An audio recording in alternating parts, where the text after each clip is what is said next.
a show focused on delivering beneficial information on everything to do with products and services that can improve your life. This is Experts on Call on AM 650.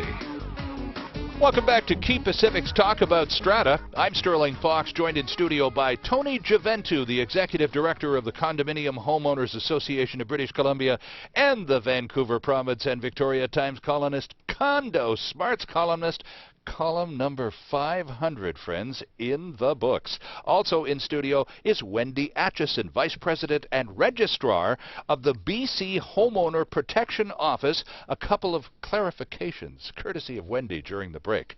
The head office is not in Victoria. It's in Burnaby on Kingsway. And the office does not issue building permits. You issue licenses to developers to go forward and request building permits in the municipalities in which they are building their projects, correct? That's right. But without clarification. But without that permit or license or go-ahead from the Homeowner Protection Office, no municipality is going to issue any builder a permit, correct? That's right, yeah. They're obliged under legislation to withhold that building permit until they get the go-ahead from our office. Now, we've identified hpo.bc.ca as the Homeowner Protection Office website, full of fascinating information. And Wendy's brought along hard copies of many, many really handy documents and information brochures that you can either request to have mailed to you, or you can just go online and download them. And Wendy, one of them is called Options for Resolving Residential Construction Disputes. And Tony said during the break, oh, the mandatory mediation program. It's one and the same, correct? That's certainly one of the options. Okay. Yeah. What is the mandatory mediation program, Tony? Well, essentially what happens when you file a claim with your warranty provider and your warranty provider declines the claim. Oh. Right? So the legislation actually has a mechanism built into it to be able to force the warranty provider into a mandatory dispute resolution process. Ah. So there is another layer of consumer protection. And the difficulty is it's not actually that practical when you're dealing with a claim for something that costs $1,500, right? It's going to be a little tedious and a little cumbersome. If you have a claim that's a significant issue, it's certainly worth your value as a consumer to be looking at the mediation process, but it's accessible and available for any type of dispute that relates to the warranty process and to the warranty contract. Okay, so and it's a way of avoiding civil litigation. You don't have to take the insurance company. I mean, who wants to take an insurance company to court, right? Because they're going to delay you right until you're broke before the case is even heard. They'll well, their pockets are deeper than all of our pockets together. They can right? afford to delay, and you can't. Right. So they got you. So the homeowner can insist basically by filing for mandatory mediation that there be this mediation process, which is often quite successful. Is it binding? Is it like binding arbitration in the labor field? Binding arbitration. So it is mediation. Both parties, both the homeowner and the insurance company, do have to come to an agreement. Right. But it's quite often can be a good tool to get construction. And I would imagine if you go through the mandatory mediation program and you are unsuccessful, all of the legwork that was done during that process would certainly apply if it went to litigation, because the judge would go, okay, look, you had your chances to work this out. Why are you sitting here in front of me? And resolve it fairly quickly, I would think. Yeah, it doesn't. When you're in a mediation process, the legwork you do, the investigation, and certainly the gathering of all the facts and the information will be helpful. But it doesn't. That dispute process doesn't drag into a courtroom if you haven't resolved it in mediation. Okay. So the judge can't even refer back to that. The particulars of each case would be quite complicated to be able to go down that road. But I think as Wendy pointed out, the success of the mediation program has been that most of the claims that have been brought into the system have been resolved, which is what we want. From a consumer perspective, that's what we want. We want the claims resolved.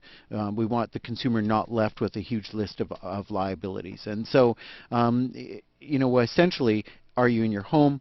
Is your home performing for you? Do you have warranty claims? Are they resolved? Is the value of your home and the asset of your home protected? That's the essence of this program. And sometimes through mediation, the homeowner can find out more about what is or isn't covered, because homeowners aren't always right. I hate to say it, about what is covered under their policy. Right. And one of the tools that we've developed is the Residential Construction Performance Guide, where they can go online and check huge number of facets of their home and see. I saw a couple of checklists. What's industry standard? Right. Is this a defect, or is it just something that's normal? Like normal settling in the building. Sometimes you get hairline cracks. That's not something you have to panic about. It's normal, and you probably wouldn't be successful if you claimed that as a defect. But bigger crack, definitely want to claim for it. Now, Wendy, you brought a lot of documents along, and I'm going to return them all to you except one. And one is a 37-page thing called Buying a Home in British Columbia, a Consumer Protection Guide. And I'm going to hang on to this one, if you don't mind, and I'm thanking you in advance and hoping it's okay. Because this is terrific. I don't know how many British Columbia homeowners or potential home buyers even know that this document exists, and I think every one of them should. Do realtors, for example, distribute this information to home buyers? Tony? There are a number of guides available through different associations. The Homeowner Protection Guide is an excellent guide. This guide is just being upgraded too, so it'll be a little more current with some of the legislative changes that have taken place around depreciation reports and whatnot.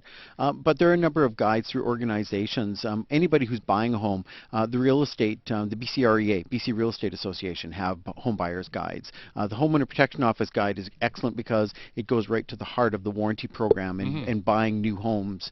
The Homeowner Registry program, the warranty program. So it explains a lot of that information, which I find is incredibly helpful for home buyers. And all of these resources are available on websites.